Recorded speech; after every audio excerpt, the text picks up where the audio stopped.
Hello, welcome to Inspiring Women with ADHD. I'm Renee Allen, the host of this podcast, and my daughter Cebre is here today. Welcome, Cebre. Cebre spelled. Do you want to tell us how to spell your name? It's spelled C-E-B-R-E with letters from the word celebrate. That usually helps people remember. Yay! And it'll probably be written down, but yeah, it's always an intro.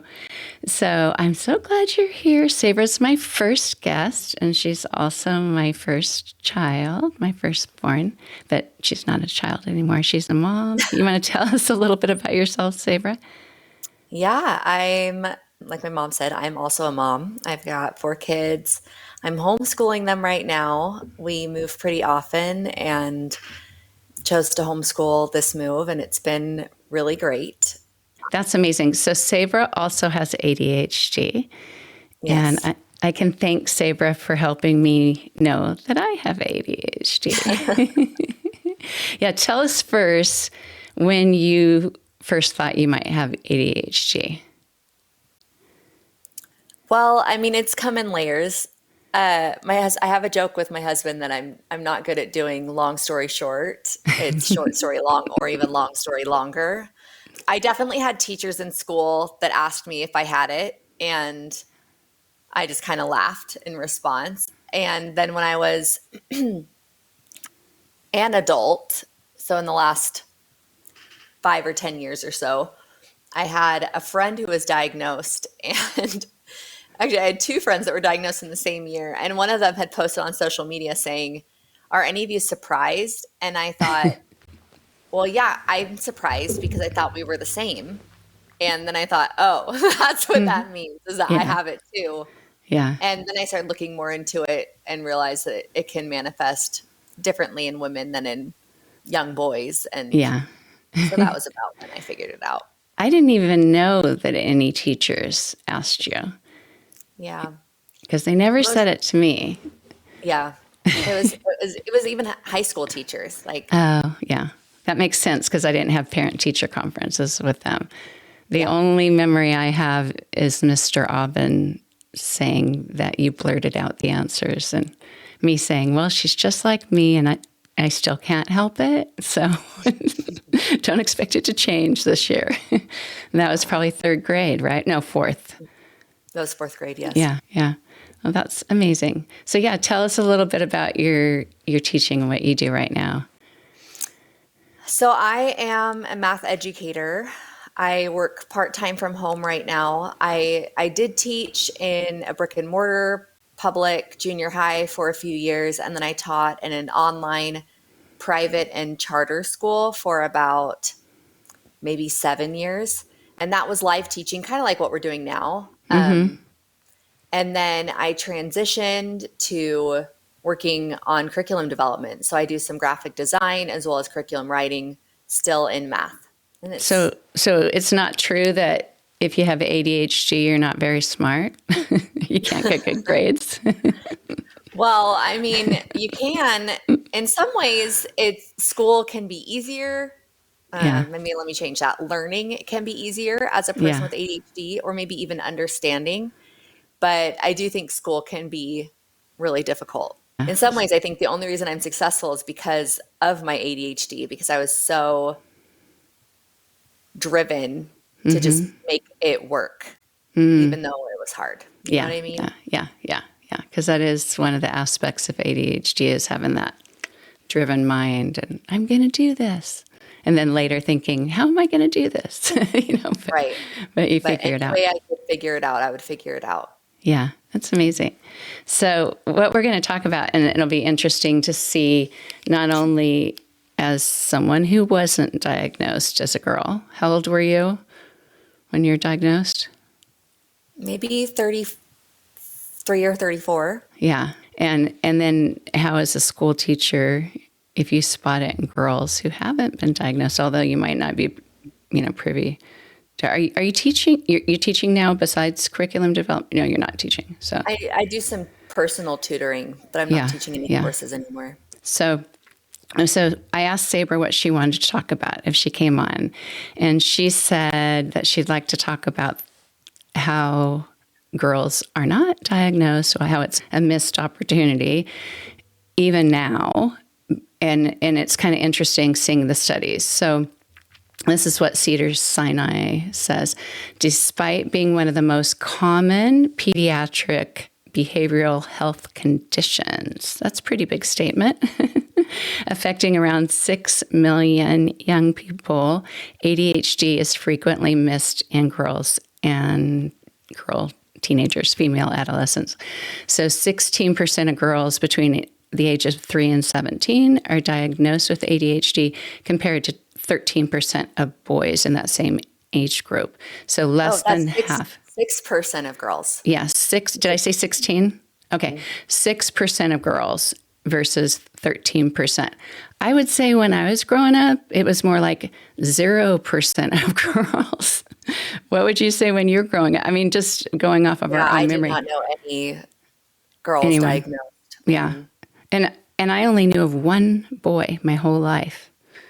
And I didn't know till a class reunion that he had ADHD. And his dad was a doctor. And his dad spotted it and sent him to school with a thermos with coffee in it. And he would drink it throughout the day. That was a stimulant. His dad knew. But we just thought, that's so weird. No one drank coffee. Like, no teenagers, especially children, drank. But we knew that he was allowed to, and the teacher said it was okay. So, oh, wow. Yeah. So women often, and teenagers probably too, are diagnosed instead of being diagnosed with ADHD. If they go in and say, I'm not functioning, they're diagnosed with anxiety and other mood disorders. And I don't know if you know anyone, but I've talked to several women your age who are diagnosed with anxiety and had medication, and it wasn't until they found out they had ADHD that their anxiety was managed. Yes. Yeah. Even when I was actively seeking my ADHD diagnosis, when I was trying to share with the psychologist all of these reasons, because she was saying, why do you think you have it if you were never diagnosed as a child? And I was telling her all these reasons, and she said, well, that just sounds like anxiety. And I thought, no, you don't understand. I have anxiety about these things because I'm not able to manage my ADHD. And I try to explain that more, but I'm one of them. And so one of my friends, I was diagnosed with anxiety first and depression. I got to a point where I just felt like I couldn't function anymore, and I wasn't. Yeah. And it's a lot better now. Yeah. Same with your sister-in-law, my daughter-in-law. And when she went in to get a diagnosis, she was probably seen 3 or 4 times before the doctor, who is a resident, would believe her, would even take her seriously, because she just said, your life is overwhelming. You have anxiety. Let's take a new anxiety. Let's take, And anyway, yeah. So I think it's interesting because the study also says that girls are usually diagnosed 5 years later than boys. And I think if you look at women, they're diagnosed 20, 30, 40, 50 years later than boys. And, it's taken a long time for some of them to get diagnosed. Well, and I had heard a statistic. I'll have to find it. Maybe we can add it to podcast notes later if I do. But it had said that often women were diagnosed close to when their sons were diagnosed, which is true for you and for me. Yeah. So, yeah. And a woman that's going to be my guest next week, Carrie, I talked to her, same thing. She was diagnosed after her son. And I said, same with my daughter, same with my daughter-in-law, same with me. And my son was diagnosed, how old was he when he was freshman? Probably 18, 19. So, yeah. So what I want to talk about is just kind of go through what symptoms are missed, how ADHD symptoms can be different in girls that are in school, because that's often when somebody would notice it, a teacher that's saying, this isn't working very well, or maybe a parent. And girls with the ADHD often are told that they're daydreaming. Even my mom, your grandma, said that the other day. They always said, you're such a daydreamer. You have a hard time focusing. I remember people calling her an airhead, or you're so scattered, or there's only one Dixie, because no one else does that. Oh, she's so fun better. Yeah, yeah. And then also, I'd like to see your input on this as a teacher, but I think that girls with hyperactive ADHD have less disruptive behaviors in school. They like, for me, I would get out of my chair and go get a drink of water. And the teacher might say, you can't get a drink of water now. Or I'd want to get up and sharpen my pencil. I would find ways that were socially acceptable and try to not make noise. And part of that's not wanting to draw attention. I think we have a better awareness.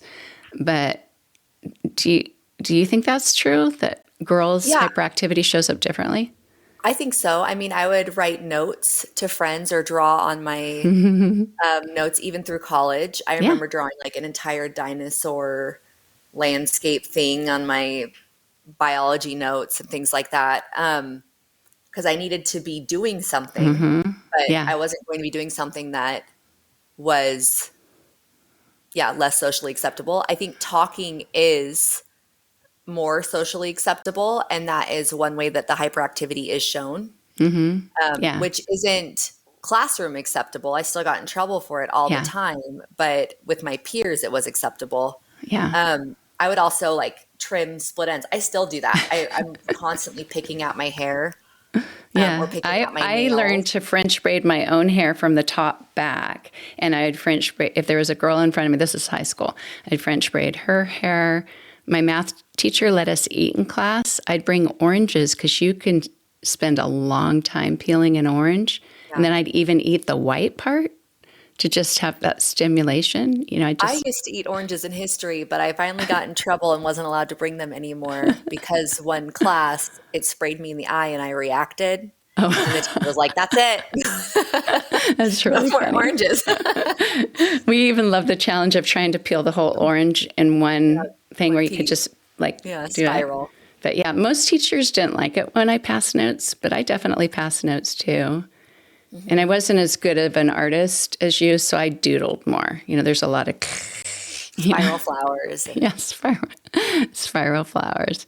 Yeah, I'm trying to think of other things. I probably mentioned on here before that my kindergarten report card said that I asked to go to the bathroom all the time because I probably wanted to get up and walk. And what grade was it that you became the greeting card person for the whole school? Well, what's funny about that question is I actually did it at 2 schools. Actually, no, also in high school. So that's 3 schools. That's so funny. So 3 different schools and different teachers thought, what can we make her do? And they just have me leave the classroom to go do nonsense work.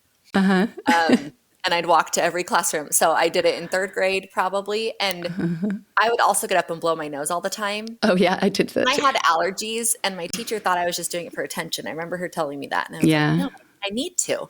But probably also I didn't need to. And it was just me paying attention to it. Yeah. I actually did it. I didn't learn that trick until high school. And I didn't need to blow my nose. But I saw my friend get up, and I thought, that's a really good excuse to get up. So I get up and pretend to blow like in chemistry. I mean, I was older, but that's so funny. Yeah. I also, when I was younger, we had desks that could lift up and you had your stuff in. So I spent a lot of time reorganizing my desk, which was really fun. And then in high school, I remember opening up I don't think we had backpacks, my bag, and I would reorganize that or clean things out. I remember a teacher getting mad at me about that. And I thought, I'm listening, I know. In fact, that's the thing I think that's funny is I have memories of a lot of teachers saying, okay, you can't be doing that. I want you to listen. You think I was. And I wasn't the only one that did this. And they'd say, what was I talking about? And the person would always know. I know. I was just thinking about that too, because a lot of times, probably in appearance, I wouldn't be paying attention, even when talking to friends. Yeah. But I was. It's actually easier for me to focus, which is an ADHD thing, right? If I was doing something else. So writing something else, obviously not reading a book. Reading a book is pretty immersive, but most things were making it easier for me to pay attention.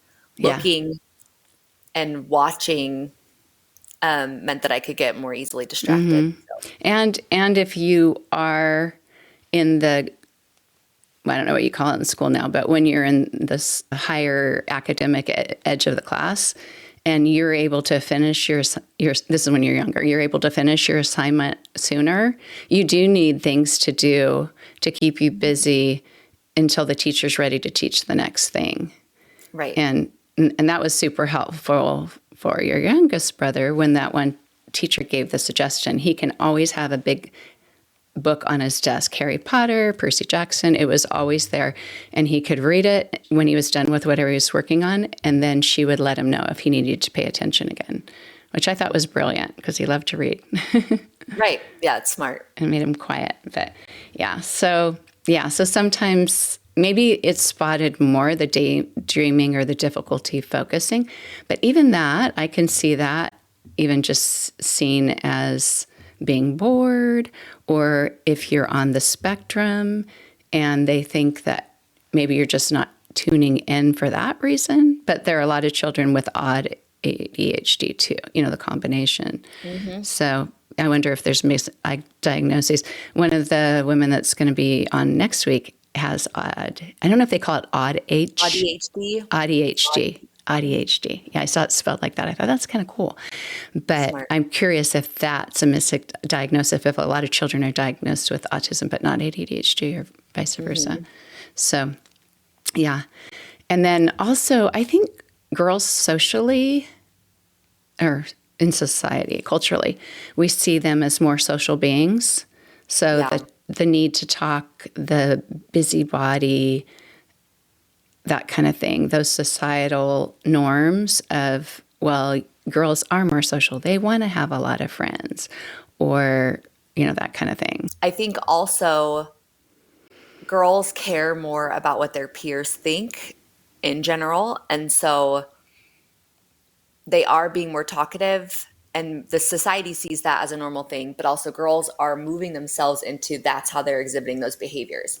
Mm-hmm. I had impulses and inability to focus, but I did that in a way that was more accepted by my peers, not just the teacher. Mm-hmm. Whereas like my son, his inability to focus and impulse behavior led to him like cutting the girl's hair in front of him in class because he had scissors in his hand and he saw hair, and that's what he did rather than turning to the person next to him and talking to them.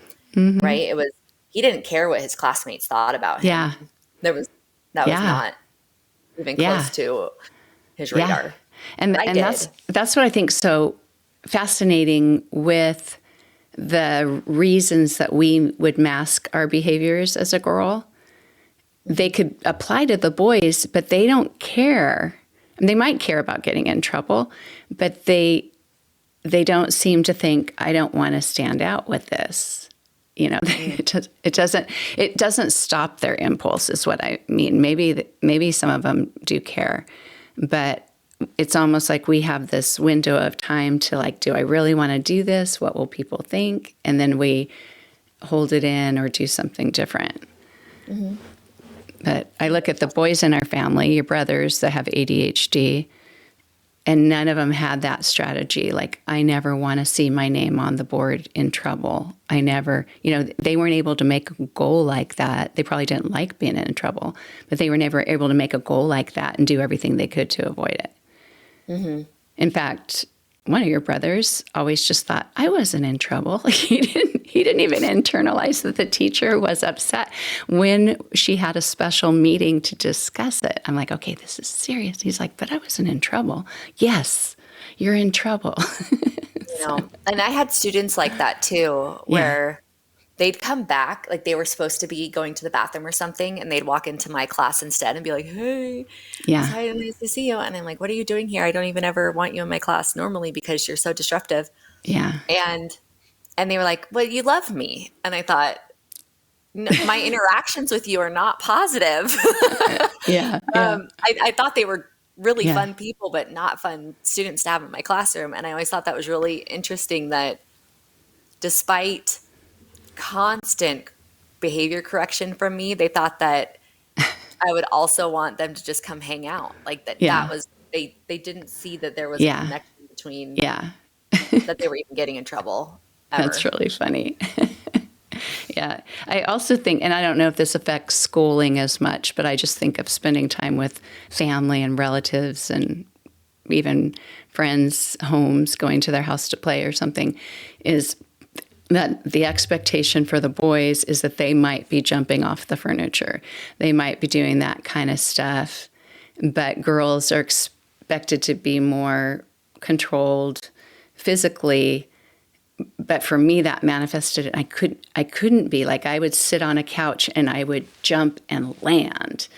And Grandma Friday would always say, do it again, act like a lady. That's not ladylike. And I'd think, what are you talking about? And I'd stand and I'd try it again. Yeah, I'd try to have the control, but it still wasn't ladylike. And it wasn't discouraging, but it stood out to me that I wasn't really mindful of that. You know, and then also just the klutzy behavior, the running into things and everything. Oh gosh. Yes. Yeah. Yes, I think it's just manifesting in a different way. And that can be really hard to recognize. Yeah. And not an awareness of what your body's doing. Just like maybe the boys might not have an awareness of how their behavior is affecting other people. But for me, it was more how my body was either affecting me or other people. Because I remember in college, I'd sit on a couch with my roommate or come home and sit with my cousin. And they would tell me that my knee, like I was crossing one leg over their leg. I didn't even know it. And I always did things like that growing up, sitting up, my foot or knee was on the table while I ate dinner, or my foot was on the chair. And some people pointed it out. And it's more talked about like on TikTok and stuff about how these are ADHD things with the ways we need our bodies to be able to sit still and be comfortable. You know, so yeah, I mean, you're even doing that right now. Yeah. Aren't you? I'm sitting on the floor. I'm actually I'm in sweatpants, but yeah, I'm on 2 yoga bolsters. I'm not comfortable in a chair. So yeah, I'm sitting on a chair, but it's one of those wide ones that went TikTok viral. So my legs are crossed. Oh yeah. Because I can't have my feet on the floor. Yeah. I can't sit. In high school, I would I would put my legs, like the back of like my calves would be on my desktop, and then my book would be up against my knees right here, so I could write like that. Yeah. I'm sure the people were like, yeah, I think there's something to the knees, you know, as a yoga teacher, the knees needing to be higher than the hips or some kind of rotation of the hips. And then also in high school, you know, it's other people pointing it out because I never knew, but I'd go over and talk to a friend for hours and hours, and my arm would be up in the air or like this. And I still do it. It's super relaxing to lay down with my arm in the air. And it's kind of embarrassing when you're in a social situation and there's a lot of people there and you see that you start to recognize, like, I'm the only person in the room doing this, or maybe it shouldn't be embarrassing.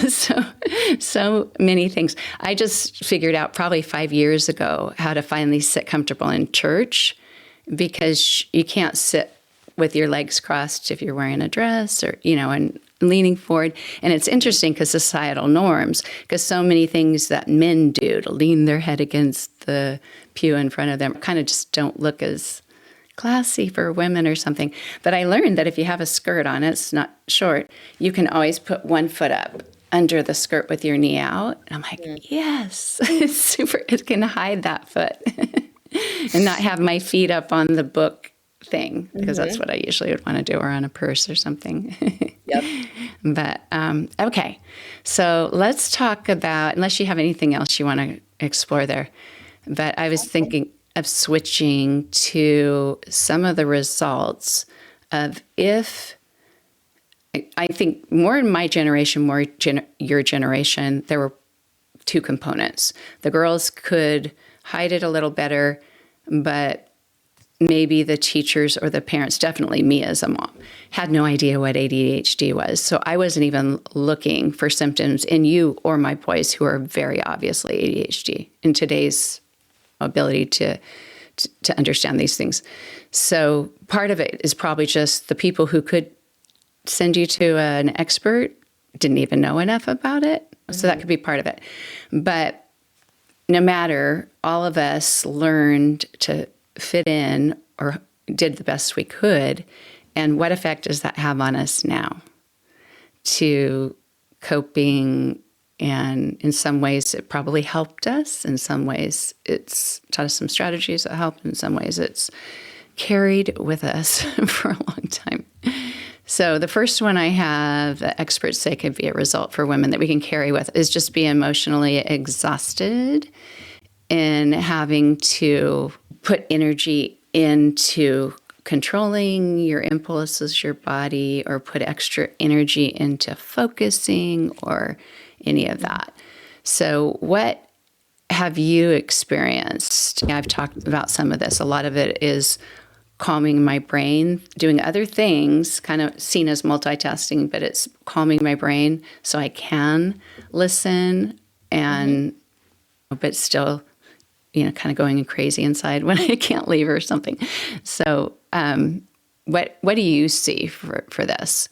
That, I mean, there's different, like I said, I'm always picking at my hair. That's a thing. But I remember being in church as a kid and realizing that I could hear better if I closed my eyes rather than watching the speaker, which was also relevant for me because I had to read lips a lot. But I have, because I had hearing issues for all the listeners. I have hearing impairments, and often I would need to read lips to be able to understand what was being said to me. But it was also difficult because I can't just look at a person and actually listen to everything they're saying, because then I'm getting distracted by everything else around me. But closing my eyes meant that I wouldn't be thinking about all the things that I could be seeing, or even getting distracted by, like, you know how this is an ADHD podcast, so I can do this. You know how, so like our eyes will adjust contrast, and there's those little things that's like an inverted picture where it's like light things on a black background, and then when you move, you can see that would always happen because it was a dark person wearing dark clothes in front of a white background in my eyes. Like, I noticed that if I moved a little bit, then I could see different things, and then I start focusing on my eye inversion. Then you blink your eyes 100 times, and see it again and see it change but colors. Closing my eyes meant that I wasn't paying attention to all of those things or trying to count the number of lights or whatever. And I mean, there's ways to function now. In college, I would chew gum almost constantly while in class, while studying, while doing homework. There were things that I did to try to reduce the stress of focusing. But then there was also, I don't know if you remember, I would have emotional burnout in high school, for sure. Yes. So when I come home from school, and I would read and go out to the hammock a lot, which was wonderful. And then I remember in college, I would come home for winter break, which was a few weeks, and I would just sleep for most of it. And I remember my younger siblings asking you, like, why is she doing this? She's finally home and she's not even spending time with us. We want to see her. Yeah. But it was like the whole burden of functioning for 4 months was done, and I could just shut down, and I would shut down majorly. Yeah. I see that with me. Like, I hosted a baby shower a few weeks ago, and you do you're doing everything to make that work. And afterwards, I'm kind of I can't get anything done the next day or so, or after traveling or something. It's like I've completed that. It took a lot of energy. It was fun, but now, Yeah. Well, and I think that's why I started looking for a new job. The curriculum one I have now, that's, I had loved the teaching job that I was doing, the online one. It was with a great group of people, good values. The students were phenomenal. But like I said, we move around a lot, and we had just moved, and I had kind of started or added a new role at that job, at that school. And we were also renovating our house that we were moving into. And so there was just a lot going on. And by the time we finally finished the renovation and moved into our house, our kids were in their schools. This was like Halloween time. And I just thought, I can't I can't function anymore. Like that was all too much and I need to slow down. Yeah. And the easiest thing to do was to quit the job.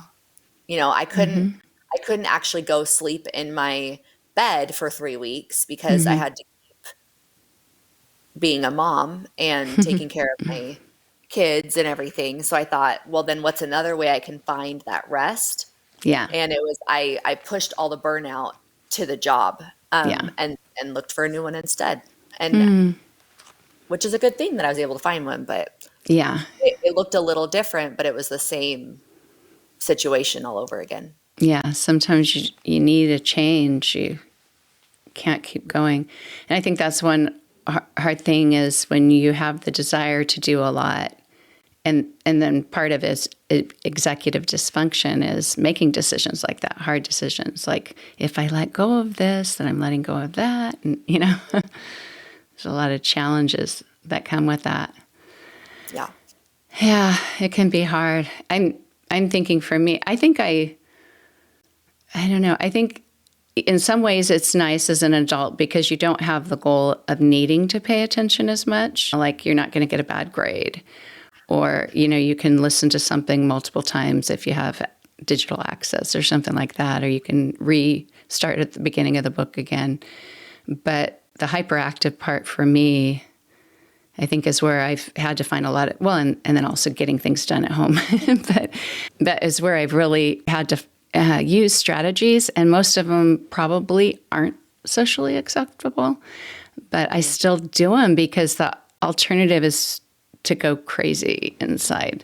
So I tell people in my yoga classes all the time, I do this in line at TJ Maxx. I'll use the cart here and pull one foot up, and it really does help my body too, but I'm doing it because I'm going crazy standing in line. And at Disneyland, a lot of times I do forward folds in line and stuff. And one of our kids would be like, "Stop it, Mom, stop it." But I have to because I can't stand there that long. Or I sit on the ground a lot when I'm in line at Disney World now that we're in Florida. But I have to do those things probably because anxiety is building up in my body. And really what I'd love to do is just leave. And so I find myself doing that a ton where I'm going to the grocery store, the lines are really long. You only have 4 things in your cart. Go put them back. You don't care if you have this.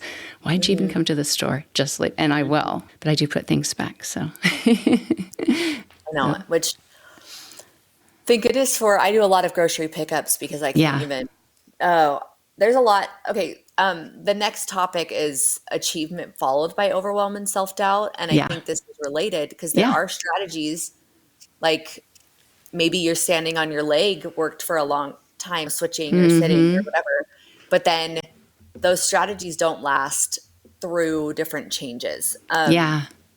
Which can be really frustrating when you thought, I used to be able to do this and now I can't anymore.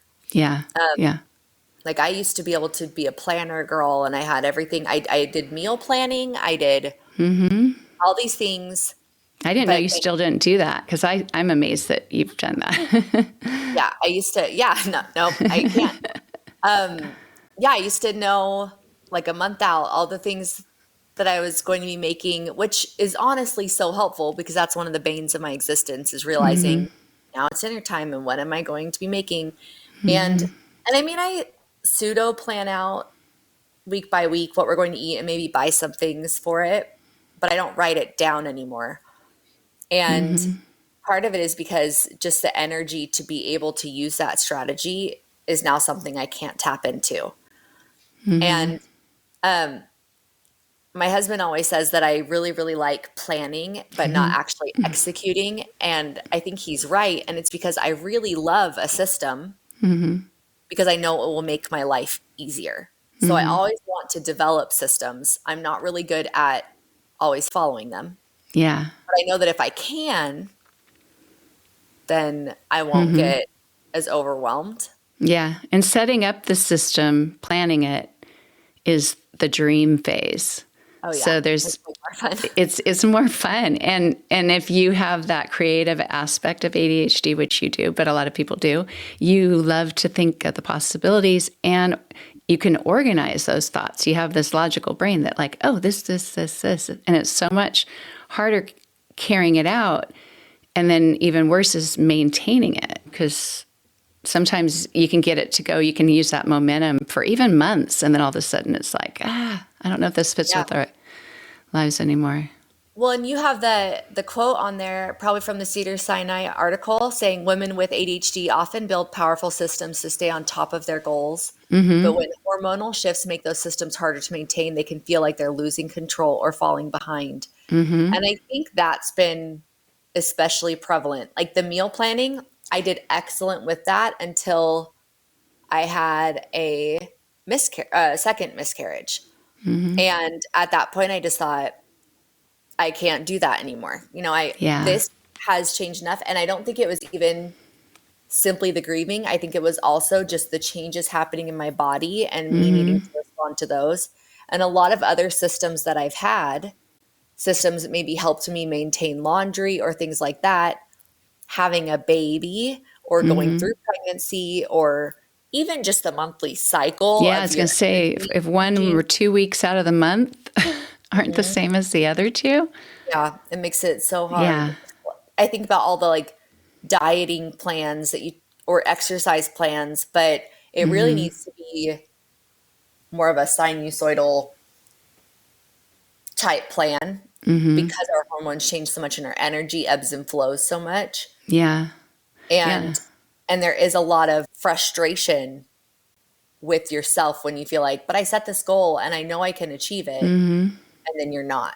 But it's Yeah. not necessarily in your control. And not all of your systems only rely on you keeping it going.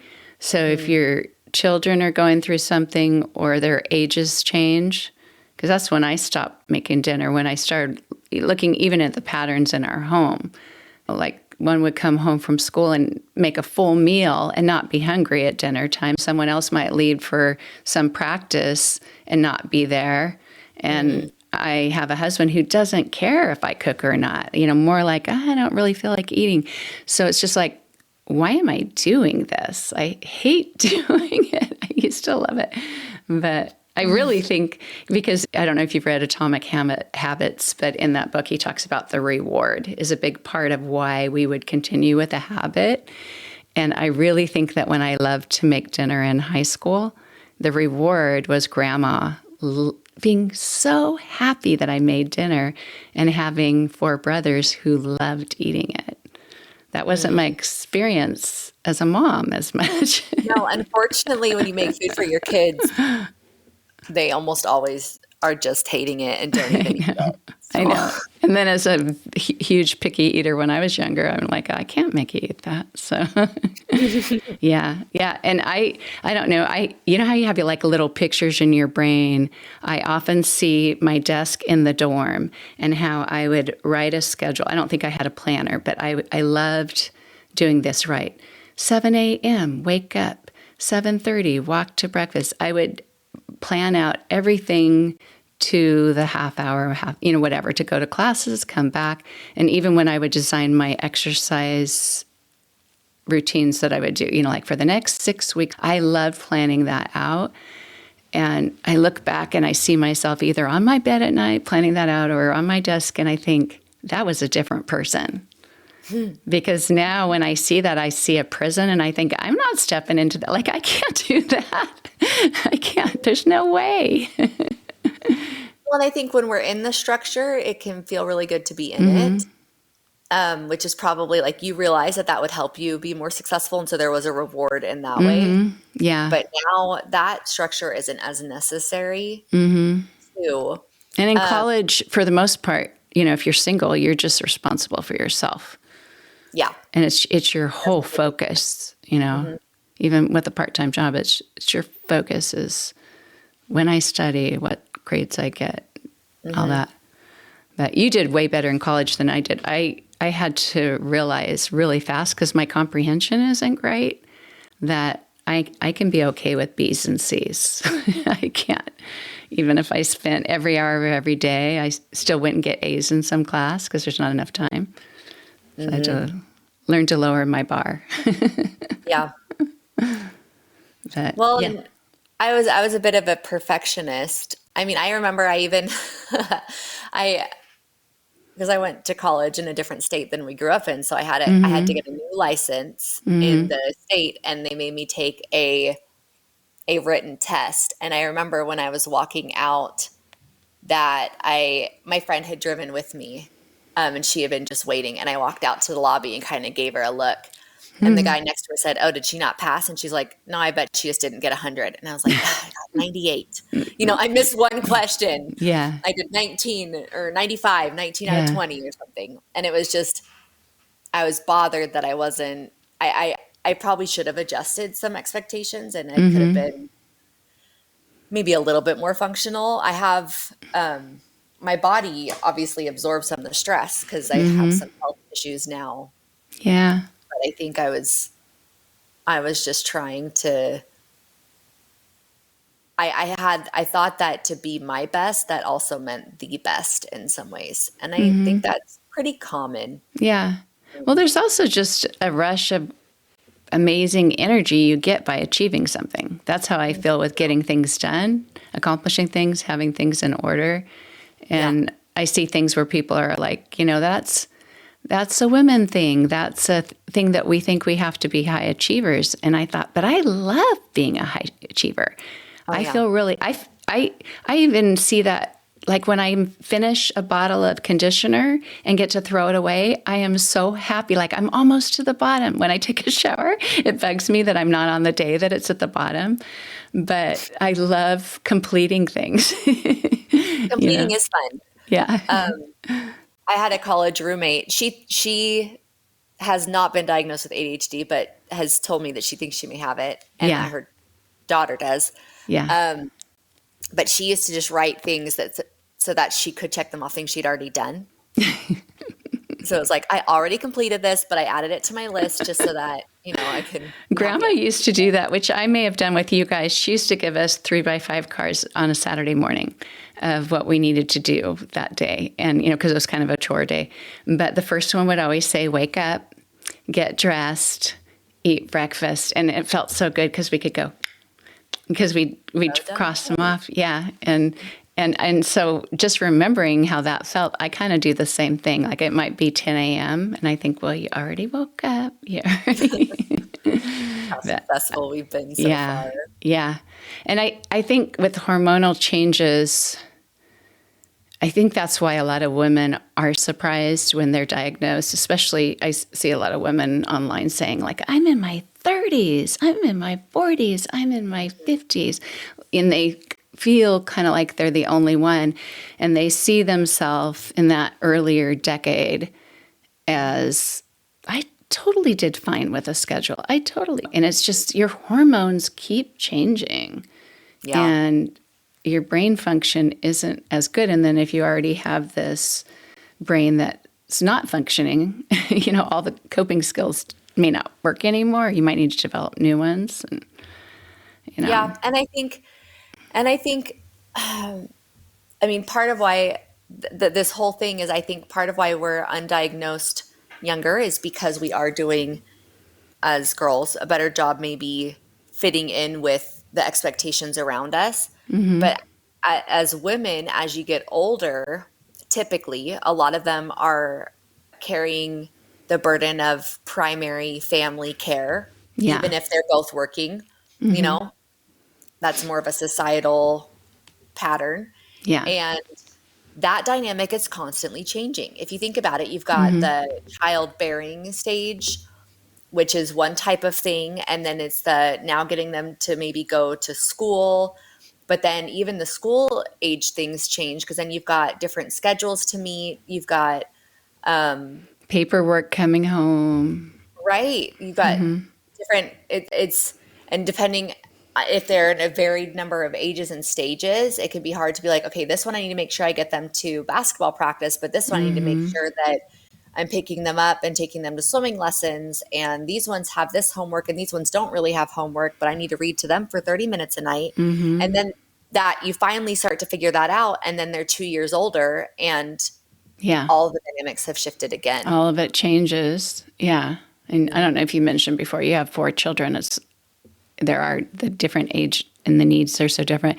And that's why with us living, I don't know, what were we, 15, 20 minutes from your high school, that I started saying only one sport a year because I just thought I physically can't do that unless I'd say if you could get a ride with Laura's mom, which was so great that Nancy was able to help with that. But yeah. I must have known, like, I'm maxing out. But yeah, I also think too, besides hormones, that when you become adults, you have so many things to manage that you didn't. And I first saw when I was still pretty high functioning and I was married and had a full-time job. When the bills came in, I hated the paperwork. I hated that time. Back then it was that time of the month to mail in things with stamps. I keep pulling on this thing. But yeah, you have a lot of adult responsibilities that are really hard to juggle. And paying taxes is like none of that stuff you learn when you go to school. You know? Yeah. Well, and even if we did learn it, we'd probably forget it because doing taxes every year, you don't remember year over year. Like it's not consistent. I was looking for this. This is a bag right here of our mail that I just haven't opened because I don't want to. Oh, yeah. Sitting here, I brought it in here and I put it on top of my work computer so that first I put the actual mail on top of my work computer and then I just moved it to the side because I didn't want to open it. Yeah. And then it was bothering me to see it, so I put it in the bag. But I'm keeping the bag here because I know I have to do it. There's things, and there's so many little things that you have to manage and do, and it's just frustrating. I feel like the only reason I used to be able to function because I had fewer things to manage, but also I had less accountability or less responsibility.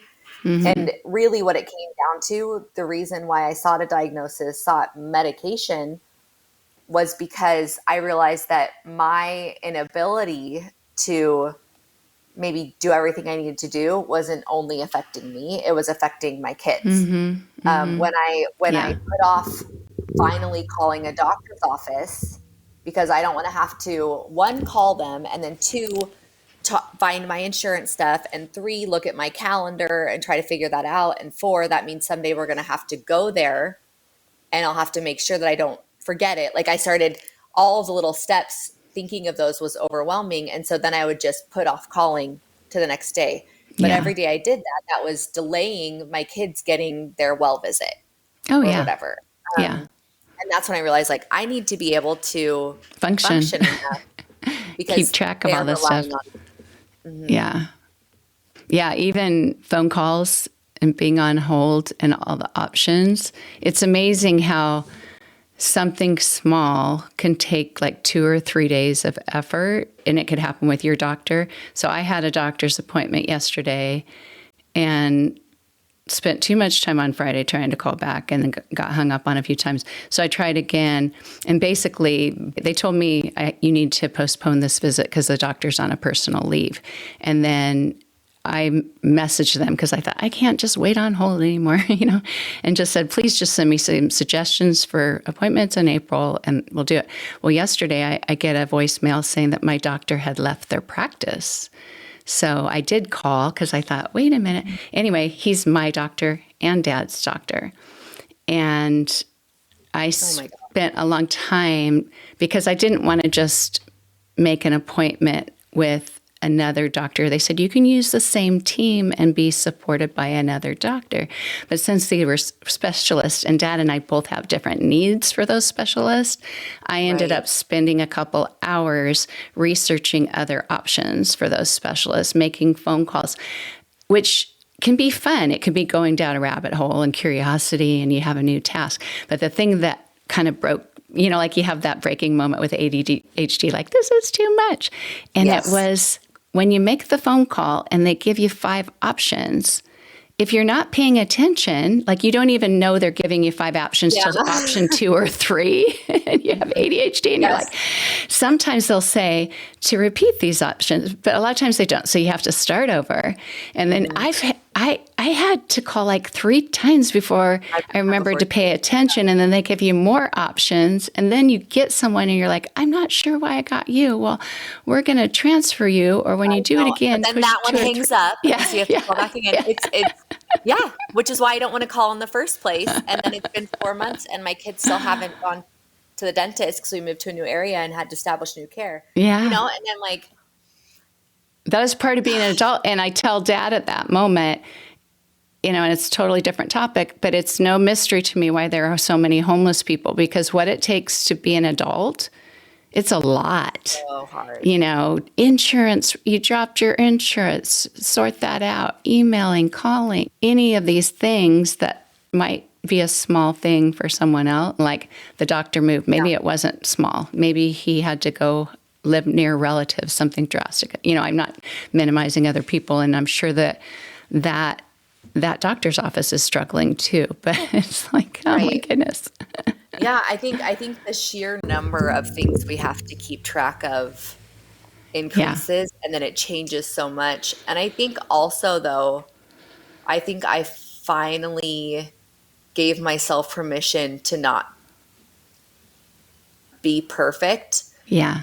And which sounds backwards, but in doing that, I finally accepted maybe responding to things in my own way or not having to do something. Yeah.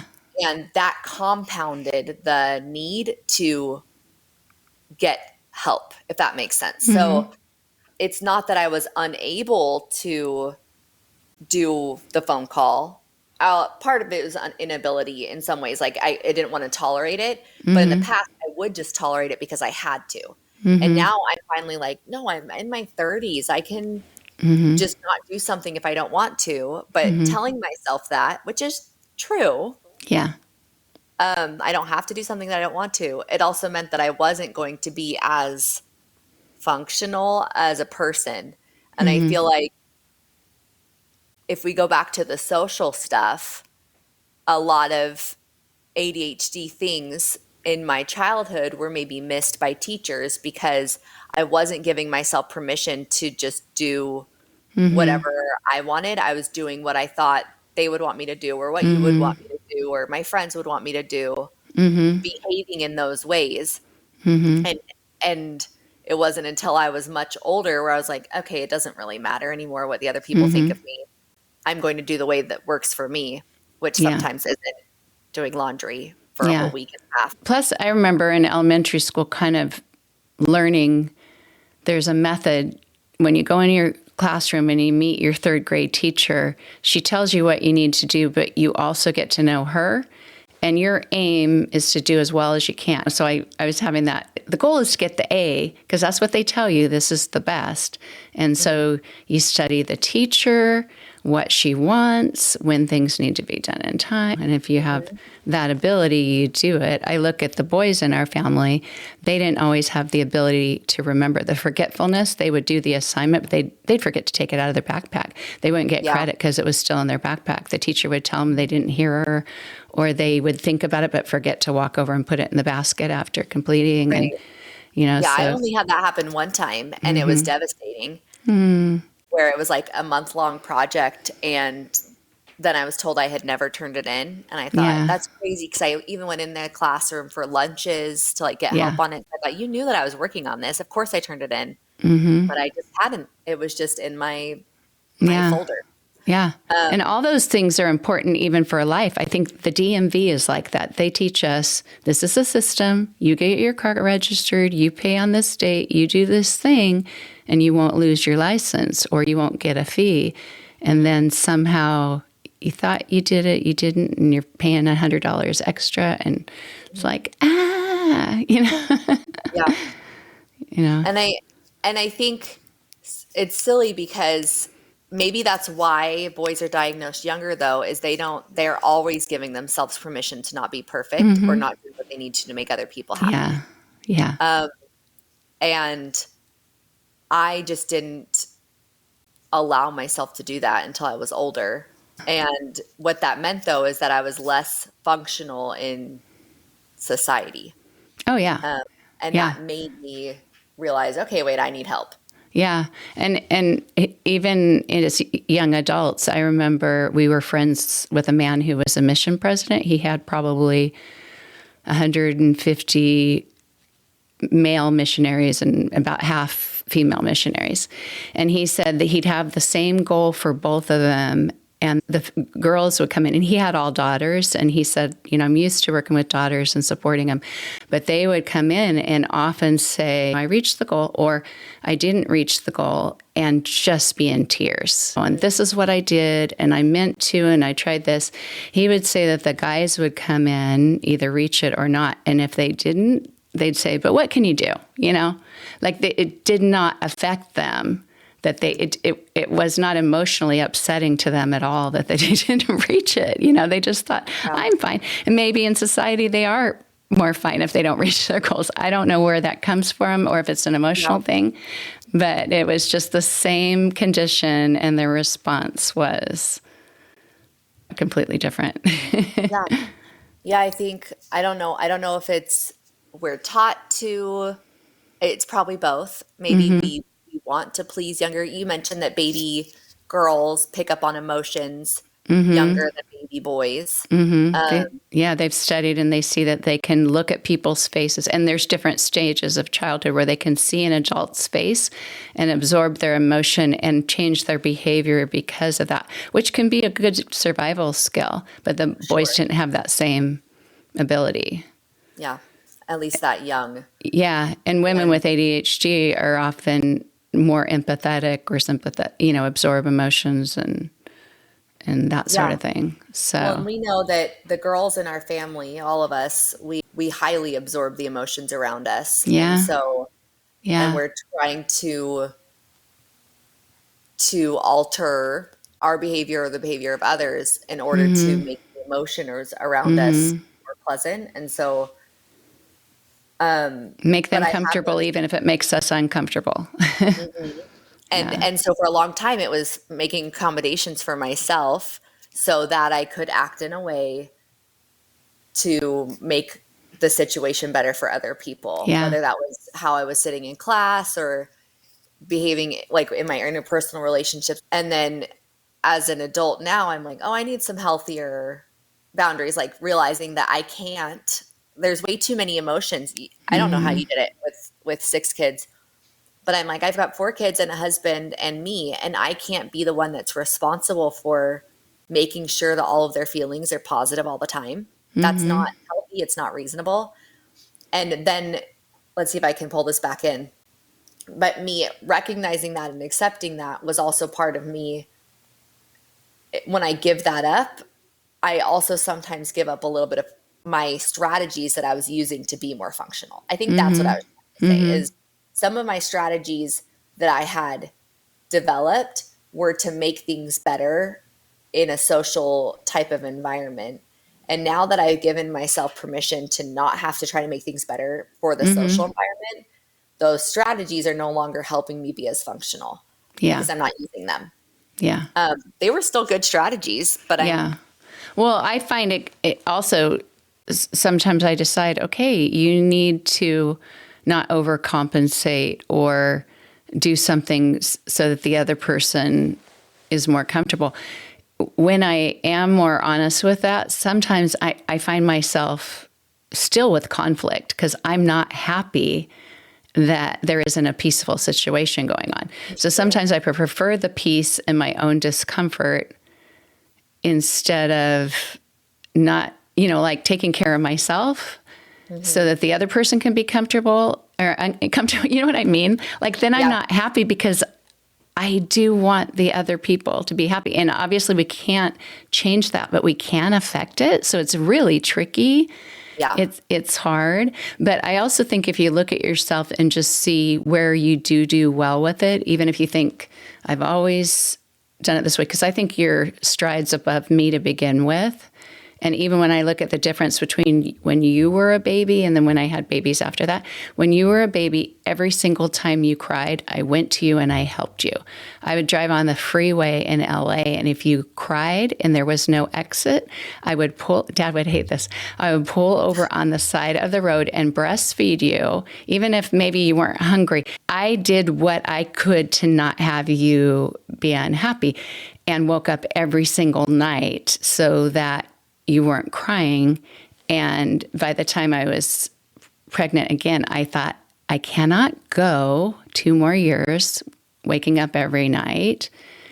And I got used to crying in the car. And you remember the youngest boy in our family, he hated the car seat. He would cry the whole time we drove somewhere, even if it was for 30 minutes, like the first, I don't know how many months. And I would just go, sorry, like we're going to get there, because I was more rational with it. And I learned to be not affected. So that maybe can be an example to me. I can in other ways too, learn to be okay with it. Yeah, maybe you learn some different strategies. If we're going back to like the ADHD coping or masking, it's like you can change your expectations. And I think sometimes the expectation changes can be good. And I think also they can reveal why maybe we needed to be diagnosed with ADHD as an adult rather than as a kid. Maybe I think so. You were like, okay, well, now it's not reasonable for me to plan out all my meals because of ABC. And then you realize, oh, but if I'm not doing that, then I'm not actually able to still accomplish meal planning on the side. And why is that? And that's when you start seeking a diagnosis. And can this help? Yeah. Like your overcompensating was helping you be successful for so long. And when you finally stopped, then you realize, oh, there was actually something, there was a reason the whole time why I had to have that strategy supporting me. Yeah. Yeah. And I think it's also great that because I know a lot of women get very discouraged when they find out, like, I'm so mad that I didn't know this any earlier, or sad, or from my younger self or something. But if you do learn more about it and what's happening in your brain, and recognize how you did succeed and all the systems you put in place, like you and I talk about, like, I got to watch a show or listen to something. I got to talk on the phone so I can get, and then you think, well, that is pretty brilliant. I figured, so you can feel good about yourself. And the other thing, I mentioned this a few weeks ago, but I read a woman's post on Reddit in the Women with ADHD sub, and she said, I see all the time women saying, I wish I was diagnosed when I was young. And I'll tell you, I was, and what it was like. And if you look at 10 years, 20 years, 30, all those years before, with what people understood ADHD to be, they responded to her in a way that wasn't healthy. So she received a lot of, like, you have a severe learning disability, that kind of thing. And she just said, yeah. And her mom didn't know very much about it. So she thought that she was terrible. And you know what I mean? Like, she was told she couldn't do anything because of this. And she said, I grew up not looking for the possibilities, not looking for the coping mechanisms, because there wasn't a good enough understanding about it to be helpful. Does that make sense? Yeah. I just thought it was an interesting perspective. And of course it was her experience, but I thought it was pretty great. Well, and I think either way, I think there will be, like, I'm very mindful of trying to prevent mental health issues in my child and maybe children. They just haven't I haven't sought diagnoses for their children, but with ADHD, because I don't want them to feel frustrated about their functionality in the society we live in. But really, like, the society we live in, and like the school system and even a lot of jobs, they're not built for neurodivergent minds. And so I think that's where the frustration comes from. And I can see how that can be with knowledge or without knowledge. You can have the frustration knowing, oh, I'm I'm trying to succeed here and I'm not, and it's because I have ADHD, and that makes you mad that you have ADHD and it's this problem. Or it could be I'm struggling and I don't know why. And then later you find out, oh, it's because of ADHD, and you're mad that you didn't have support all along. Either way, the problem isn't the ADHD and the problem isn't you either. It was a task or a situation or an environment that isn't structured the way your brain is. But we do have strategies, and like you and I both have said before, a beautiful thing about ADHD is usually a drive to still be able to be successful or to make something work, find another avenue. And so what's great is naturally, I think we do find those coping mechanisms and have, and that's why we're talking about this, is because when you're undiagnosed as a girl, it's usually because you found a way to cope for decades. Yeah, yeah, yeah. And I think the more we learn about it, we can share with other people how they can help us too.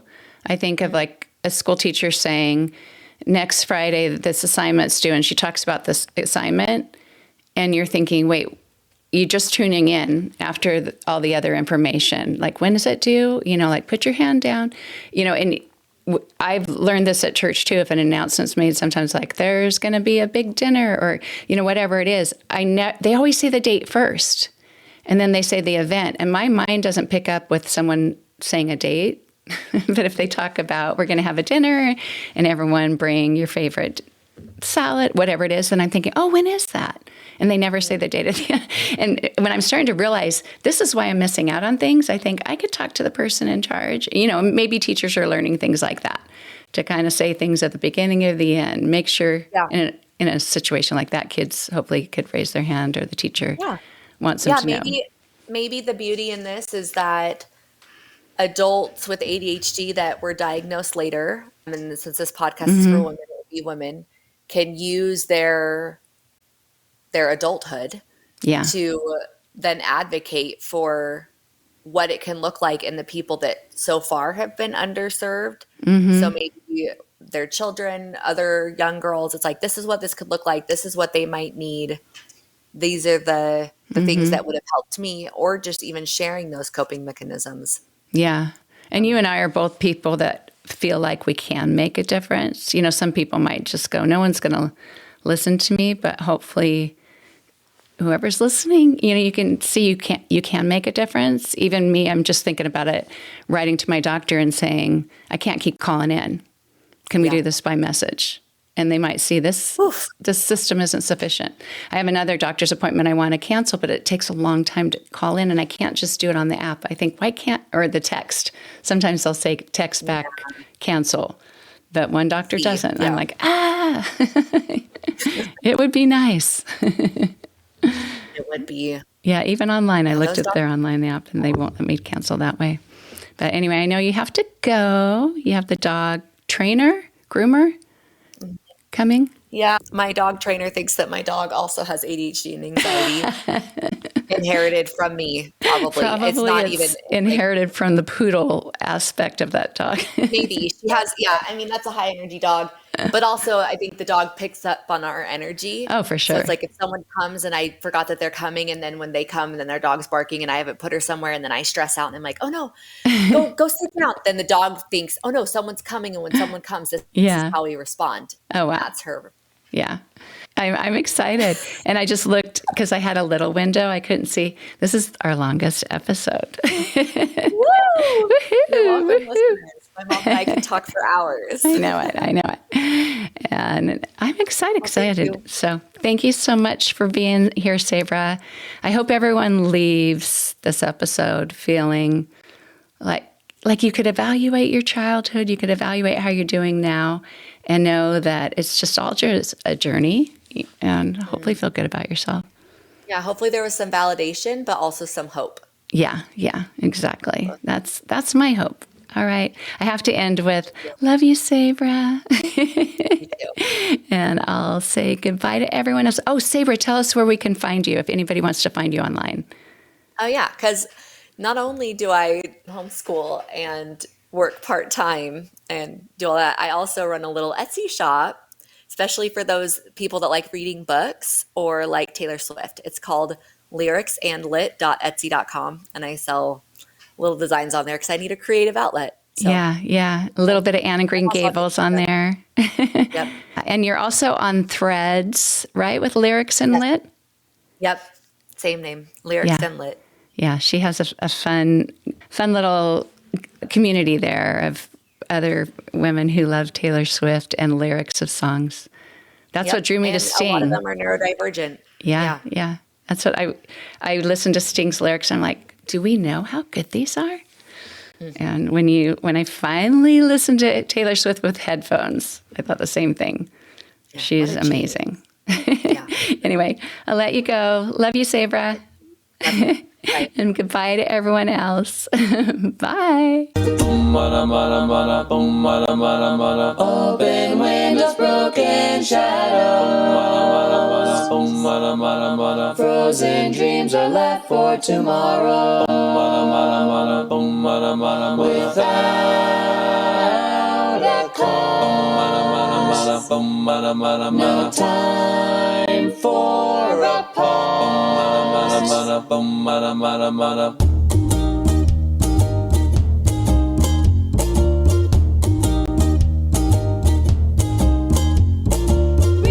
Rewind, I've run out of time to sing melodies and harmonies. I'm cut short. The silence of sound has yet been found, but not by me.